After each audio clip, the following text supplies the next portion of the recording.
तो दोस्तों आज हम राजस्थान सीटी के लिए 25 इम्पोर्टेंट प्रश्नों के बारे में बात करेंगे और ये सभी प्रश्न मोस्ट इम्पोर्टेंट सिलेक्टेड प्रश्न और परीक्षा में आने लायक प्रश्न, इसलिए वीडियो में अंत तक बने रहे। तो चलो वीडियो को शुरू करते हैं।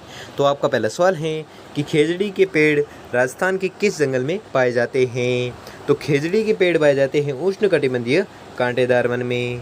तो दोस्तों आपको 25% दी जाएंगी, जिसमें से आपने कितने प्रश्न सही किए हैं वो हमें लास्ट में कमेंट में ज़रूर बताएं, जिससे कि आपकी प्रिपरेशन का पता चलता रहेगा। तो अगला प्रश्न देखते हैं। तो अगला सवाल है कि निम्नलिखित में से किसे जंगल की ज्वाला के रूप में जाना जाता है। मोस्ट इम्पोर्टेंट क्वेश्चन है, बहुत बार एग्जाम पूछा जाता है कि जंगल की ज्वाला के रूप में किसे जाना जाता है। तो आपको याद रखना है, यह जाना जाता है पलाश के वृक्ष को। अगला सवाल है कि निम्नलिखित में से किसे वागड़ का चीकू के नाम से जाना जाता है। मोस्ट इम्पोर्टेंट क्वेश्चन है, ये भी प्रश्न बहुत बार पूछा जाता है कि वागड़ का चीकू किसे कहते हैं। तो वागड़ का चीकू कहते हैं तेंदू को। अगला सवाल है कि सेवण घास राजस्थान के किस हिस्से में पाई जाती है। तो सेवण घास पाई जाती है पश्चिमी हिस्से में। अगला सवाल है कि राजस्थान में किस श्रेणी के वन नहीं पाए जाते हैं। तो वृक्ष हैं कोणधारी ज्वारीय वन, जो राजस्थान में नहीं पाए जाते हैं। अगला सवाल है कि प्रशासनिक दृष्टि से वनों को कितने भागों में बांटा गया है। तो यह बांटा गया है 3 भागों में। अगला सवाल है कि राजस्थान में बड़े घास के मैदानों को किस नाम से जाना जाता है। मोस्ट इम्पोर्टेंट क्वेश्चन है, ये प्रश्न बहुत बार पूछा जाता है एग्जाम में कि बड़े घास के मैदानों को किस नाम से जाना जाता है। तो आपको याद रखना है, यह जाना जाता है बीड नाम से। अगला सवाल है कि India state of forest report 2021 के अनुसार राजस्थान में कुल वन क्षेत्र है। तो यह वन क्षेत्र है 32,862 वर्ग किलोमीटर। अगला सवाल है कि राजस्थान का निम्नलिखित में से कौन सा वृक्ष गोंद का स्रोत नहीं है। तो वह वृक्ष है बांस। अगला सवाल है कि निम्नलिखित उत्पादों में से कौन सा पर्दे बनाने में काम आता है। मोस्ट इम्पोर्टेंट क्वेश्चन है, ये प्रश्न बहुत बार एग्जाम में पूछा जाता है कि पर्दे बनाने में कौन सा उत्पाद है जो काम में आता है। तो वह काम में आता है खस। ठीक है, खस है जो पर्दे बनाने में काम में आता है। अगला सवाल है कि राजस्थान की निम्न में से किस देशी रियासत ने सर्वप्रथम वन संरक्षण की योजना लागू की। तो ये सर्वप्रथम लागू की थी जोधपुर ने। अगला सवाल है कि निम्न में से कौन सा जिला राजस्थान में सर्वाधिक वन क्षेत्र रखता है।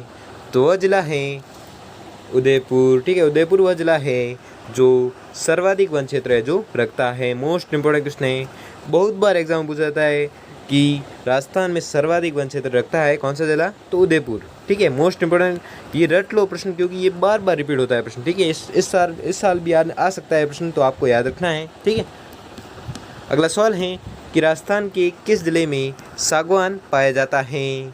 तो यह पाया जाता है कहाँ पर। तो आपको याद रखना है, यह पाया जाता है बांसवाड़ा में। ठीक है, बांसवाड़ा में क्या पाया जाता है, सागवान। अगला सवाल है कि राजस्थान का राज्य वृक्ष है। तो राजस्थान का राज्य वृक्ष सबको पता ही होगा, राजस्थान का राज्य वृक्ष है खेजड़ी।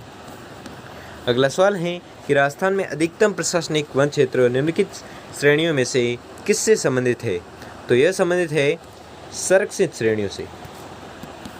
अगला सवाल है कि निम्नलिखित जिलों में से कौन सा कत्थे का मुख्य उत्पादक नहीं है। तो वह जिला है बीकानेर। अगला सवाल है कि निम्नलिखित में से कौन सी वनस्पति प्रतिरोधक क्षमता बढ़ाने में उपयोगी है। तो वह है अश्वगंधा। अगला सवाल है कि राजस्थान में किस स्थान पर प्रतिवर्ष 12 सितंबर को वृक्ष महोत्सव मनाया जाता है। तो यह मनाया जाता है खेजड़ली में। ठीक है, खेजड़ली में कौन सा महोत्सव मनाया जाता है। तो वृक्ष महोत्सव मनाया जाता है कब। तो 12 सितंबर को मनाया जाता है। ये भी मोस्ट इम्पोर्टेंट क्वेश्चन है, ये भी बहुत बार एग्जाम में पूछा जाता है। ठीक है, तो आपको याद रखना है। अगला सवाल है कि राजस्थान के किस जिले में उष्णकटिबंधीय शुष्क कंटीले वन पाए जाते हैं। मोस्ट इम्पोर्टेंट क्वेश्चन है, ये प्रश्न भी बहुत बार एग्जाम में पूछा जाता है। तो आपको याद रखना है कि उष्णकटिबंधीय शुष्क कंटीले वन है जो पाए जाते हैं कहाँ पर। तो आपको याद रखना है, यह पाए जाते हैं जैसलमेर जिले में। अगला सवाल है कि राजस्थान के किन जिलों में सबसे ज़्यादा आरक्षित वन्य क्षेत्र है? तो यह है उदयपुर और चित्तौड़गढ़ में। अगला सवाल है कि किस जिले में शुष्क सागवान वन पाए जाते हैं? तो शुष्क सागवान वन पाए जाते हैं बांसवाड़ा जिले में। मोस्ट इंपोर्टेंट क्वेश्चन है, ये भी प्रश्न बहुत बार पूछा जाता है कि शुष्क सागवान वन है जो पाए जाते हैं कहाँ पर? तो बांसवाड़ा में पाए जाते हैं। अगला सवाल है कि निम्न में से सालर वन किस जिले में नहीं पाए जाते हैं? तो वह जिला है, तो आपको याद रखना है, वह जिला है कोटा। ठीक है, कोटा जिले में सालर वन है जो नहीं पाए जाते हैं। अगला सवाल है कि शुष्क सागवान के सघन वन राजस्थान के किन जिलों में मिलते हैं? तो यह मिलते हैं बांसवाड़ा और डूंगरपुर में। अगला सवाल है कि सेवण घास किस जिले में विस्तृत रूप से उगती है? तो सेवण घास उगती है जैसलमेर जिले में। मोस्ट इंपोर्टेंट क्वेश्चन है, ये प्रश्न बहुत बार पूछा जाता है एग्जाम में कि सेवण घास है जो किस जिले में विस्तृत रूप से उगती है? तो यह उगती है जैसलमेर जिले में। और आज का अंतिम सवाल है कि बबूल के वृक्ष किस प्रकार के वन में मिलते हैं? तो बबूल के वृक्ष है जो मिलते हैं मरुस्थलीय वन में। ठीक है, मरुस्थलीय वन में मिलते हैं कौन से वृक्ष? बबूल के वृक्ष। तो दोस्तों आपको 25% दिए गए थे, जिसमें से आपने कितने प्रश्न सही किए हैं वो हमें जल्दी कमेंट करके जरूर बताएं। और अगर आपके लिए ये वीडियो थोड़ा सा भी हेल्पफुल साबित हुआ हो तो वीडियो को लाइक और चैनल पर नए हो तो चैनल को सब्सक्राइब कर लीजिए और बेल आइकन को प्रेस कर लीजिए, जिससे कि वीडियो की नोटिफिकेशन आपको मिलती रहेगी। धन्यवाद।